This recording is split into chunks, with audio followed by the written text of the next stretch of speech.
dìde lórí ẹsẹ̀ wa káàkiri ọba àwọn ọba sọ̀kalẹ̀ sáàrin wọn ẹgbẹ́ máa juwọ́ ẹsẹ̀ ọlọ́run ẹgbẹ́ sọ owó ṣe bí a lè títí láyélá àdúgbẹ́ lórí peace àdúgbẹ́ lórí ọ̀làwálé bẹ́ẹ̀ ni àwọn òrógùn ìbànújẹ́ tá a sọ pé tó ní òwò ayé mú ẹgbẹ́ máa juwọ́ ẹsẹ̀ ọlọ́run fásitì pé àtàwọn pẹ́ padà.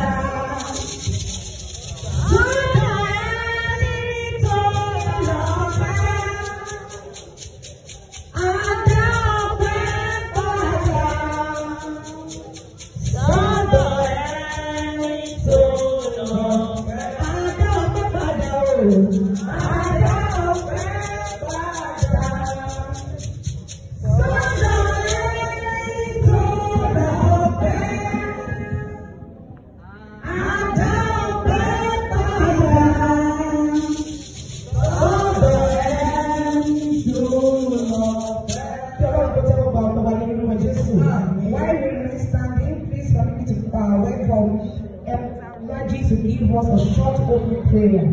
Enter Raji. And then we can from Jesus as he comes forward to give us a short opening prayer. Hallelujah.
Go mommy, go mommy, go. Go mommy, go mommy, go. Go mommy, go mommy, go. Go mommy, go mommy, go. Go mommy, go mommy, go. Go mommy, go mommy, go.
Oya so ti ready. Mo ti ready. So ti ready. Mo ti ready. Oya so ti ready. Mo ti ready. Oya so ti ready. Mo ti ready. Oya do as I do. Do as I do. Oya do as I do. Do as I do. Oya bend as I bend. Bend as I bend. Bend as I bend. Bend as I. Oya do as I do. Do as I do. Do as I do.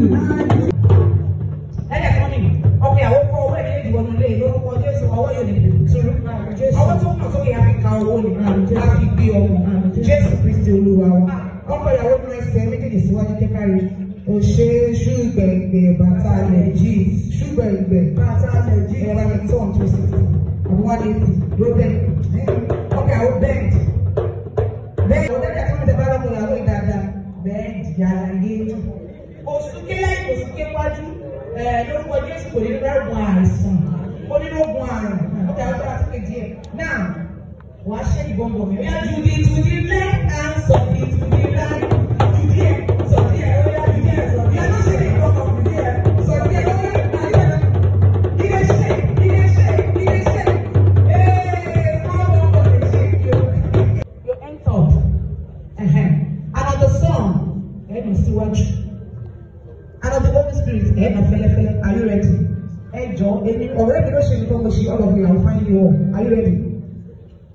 In the name of God the Father, and of the Son, and of the Holy Spirit. Let us all go get whatever that can come from other from the Lord Jesus. I hear what you are already. I am calling for Jesus Christ. What I can't want to say here. The woman that know, but when she not going for the bank, they are going.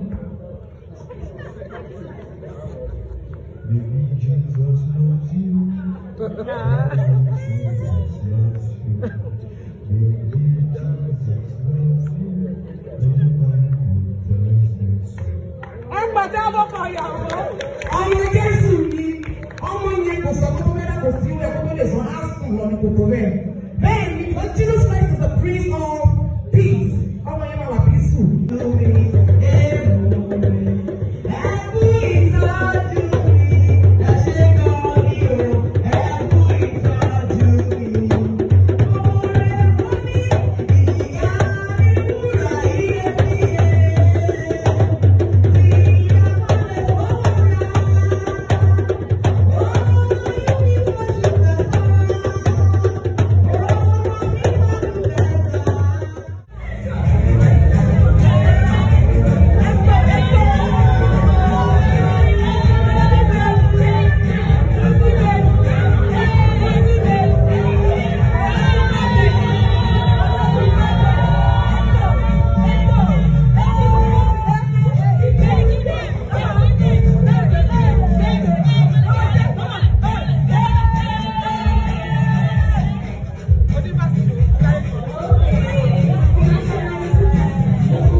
What we waited for has come to pass. See what the Lord. Díjọ́ ọmọ ọkùnrin àbíló obìnrin àbíyè kó máa sọ pé èmi máa bí máa dandan ni torí iṣẹ́ ọlọ́mọ àtàtà wọ́n náà mọ̀lẹ́ láyé o orí ẹkún ẹ lọ́mọ ọmọ lásọ láyé bí bá bí tìrẹ o inú mi á dùn o adé tẹ́pọ̀ tẹ́pọ̀ tẹ́pọ̀ bí bá bí tìrẹ o inú mi á dùn o ẹ̀rù ògbọ̀nrí o rárá o àyà òfò mi o láti méjì rẹ o èjì rẹ dára wọlé kò ní dẹ́mọ̀ lọ́tẹ̀. Táyé lólu ìjòrò wò, táyé ìjòrò. Ó jẹ́ òbèjì tó tán, hallelujah. Káwá gbàdúrà fún wa ṣe rere lórúkọ Jésù. Aṣọ tó fún àìlẹ́ fi bò lórúkọ Jésù. Wọn ò ní fi aṣọ funfun dènà káyín mọ́lé. Ẹrù tábí àwọn òkè ń tú. Wọn ò ní gbé káyín mọ́lé lórúkọ Jésù. Jésù Olúwa wa. Àmín. Is the twin sister connected? The twin sister, is she connected, please?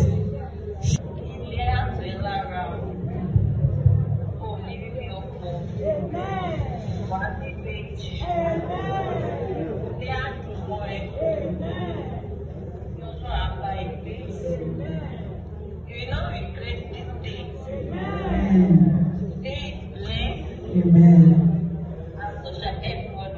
Amen.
Stay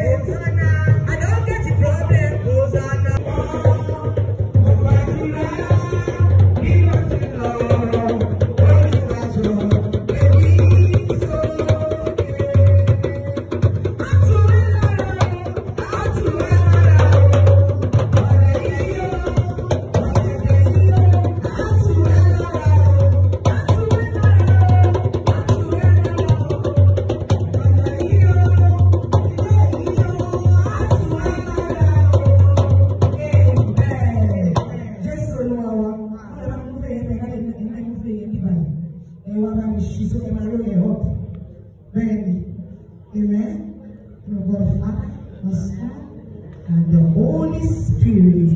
Then that's mommy showing you what it's ready. But show me the nine year, show me the 9 year, show me the 9 year, show me the 9 year, show me the 9 year,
Jesus, like by like you know, how man go to it, why don't wash to take it and you know just to go in full color. And you also say, like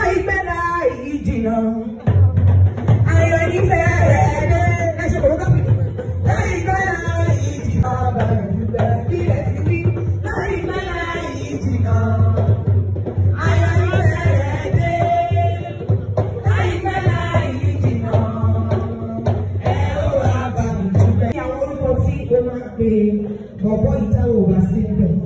The sweet names that you follow whenever we are not there. Oh yeah.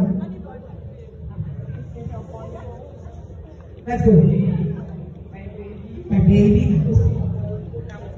Sorry. My pastor. My teacher. My Lord. My king. My babe. My guy. My Jesus.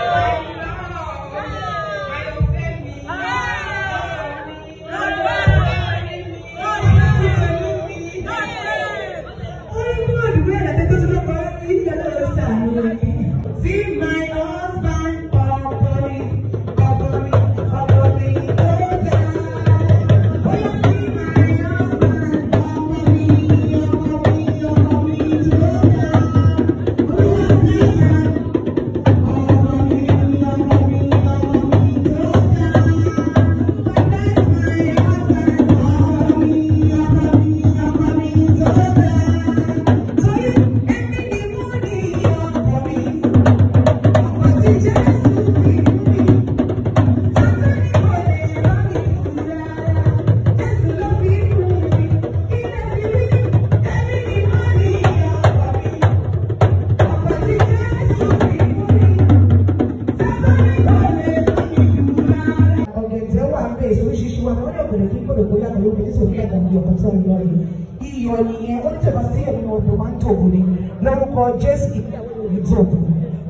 Jesus Christ.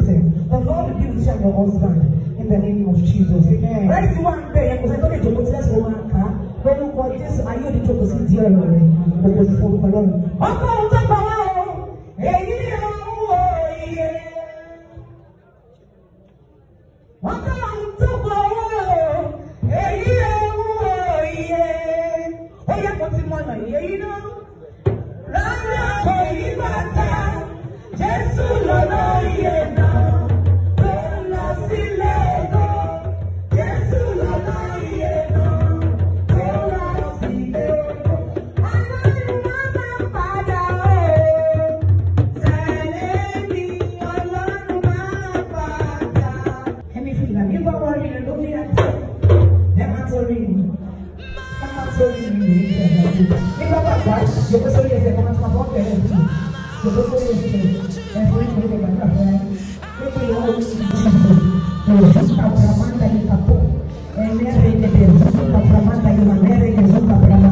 This marriage shall be fruitful in the name of Jesus. Amen. The Lord will be with you.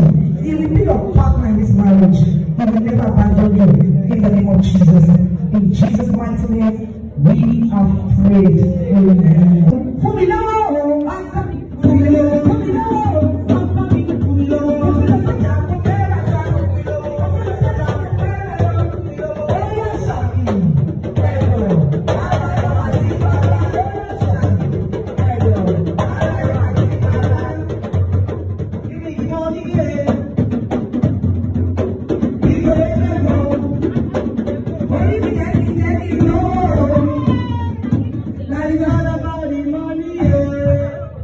In the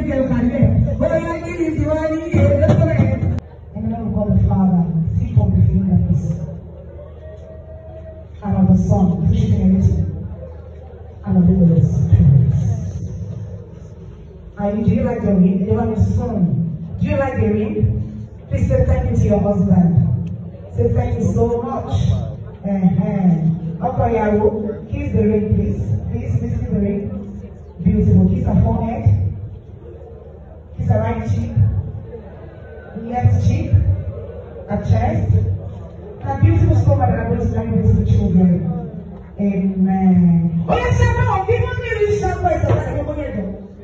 Shaka.